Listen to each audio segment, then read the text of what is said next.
El protagonismo de la mujer en la Biblia.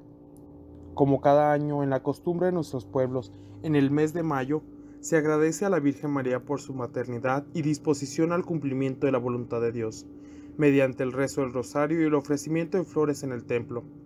En tiempos de pandemia, quizás lo estamos haciendo desde los hogares, pero también hay que recordar que la Virgen María y muchas mujeres más a lo largo de la Sagrada Escritura son protagonistas y cumplidoras de la voluntad del Padre. En el pueblo de Israel, el papel del hombre y la mujer estaban claramente definidos. La esfera femenina comprendía tradicionalmente el hogar y todo lo relacionado con él, incluida la crianza de los niños y la supervisión de los criados, y en muchos casos la economía doméstica. Sin embargo, en la Biblia Dios no hizo distinción de sexo al elegir personas para cumplir su voluntad, comunicar su palabra o conducir a su pueblo. Mujeres valerosas y llenas de fe respondieron al llamado de Dios. He aquí algunos ejemplos que cito brevemente. Sara, esposa de Abraham, a quien Dios prometió un hijo cuando ya eran de la cuarta edad. Ella dio a luz a su único retoño, Isaac, a edad avanzada. El apóstol Pedro citó a Sara como ejemplo de una mujer santa y encomendada a Dios y poseedora de una belleza espiritual interna. Puá y Sifrá, dos parteras de la época de los israelitas, eran esclavos de Egipto. Desobedecieron las órdenes del faraón que había determinado la muerte de todos los varones hebreos recién nacidos.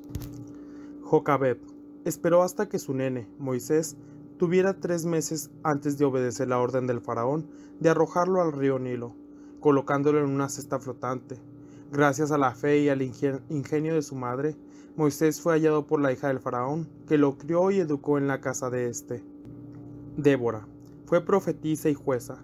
Reunió y organizó el ejército que liberó a Israel de las fuerzas de la ocupación de Yabín, rey de Canaán. Ruth dejó Moab, su tierra natal, y optó por seguir a Dios y cuidar de su suegra Noemí, que había quedado viuda. Por ello Dios la bendijo enormemente. Se estableció en Belén y fue antecesora del rey David y del propio Jesús. Ana, una mujer sin hijos, y prometió a Dios que si le daba un niño, lo dedicaría a su servicio.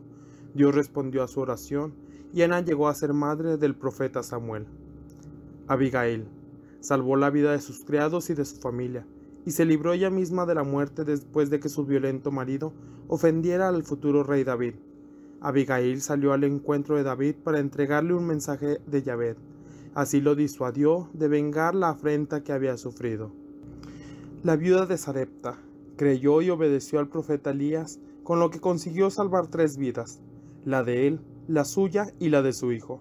A lo largo de 3 años de hambruna, su provisión de aceite y harina nunca se agotó. Hulda, profetisa contemporánea del profeta Jeremías, fue consultada por el rey Josías sobre la autenticidad del cierto libro hallado en las ruinas del templo.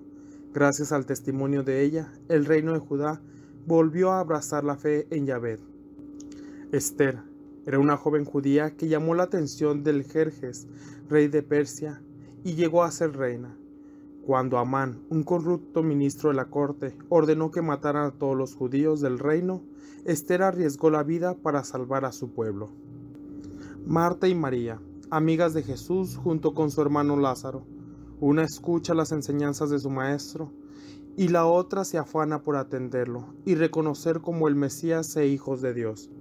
La samaritana, después de su encuentro y su hermoso diálogo con Jesús, va de misionera con sus paisanos y habla de él. María Magdalena, discípula y cercana a Jesús, quien tiene el privilegio de ser la primera en verlo resucitado y en ser enviada a sus discípulos para comunicar esta alegre noticia. Lidia, vendedora de telas del puerto griego de Filipos, abrazó la fe y apoyó la obra misionera de los apóstoles. Loís y Eunice, abuela y madre de Timoteo, a quien instruyeron desde pequeño en el conocimiento de las Escrituras, y quien fue luego uno de los dirigentes de la iglesia de la casa. Ambas fueron reconocidas por su fe. Estas mujeres y muchas otras hasta nuestros días fueron fieles a su vocación, hicieron frente a las adversidades y dieron un ejemplo de fe, valentía y amor a Dios y a su pueblo. Hoy el Papa Francisco, dando un paso más, reconoce su labor y cercanía e instruye los ministerios para ellas. Muchas de ellas ocupan un lugar en nuestra pastoral, catequesis, liturgias y celebraciones. Vaya, nuestro reconocimiento y gratitud por su presencia y disponibilidad al querer de Dios. Como dice el padre José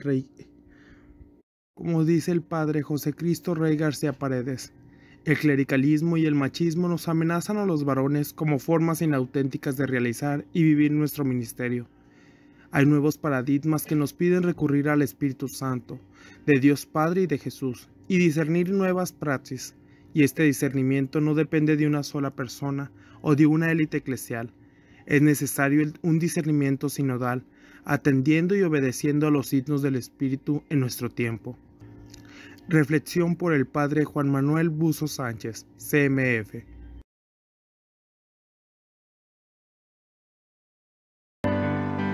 La palabra de Dios es fiel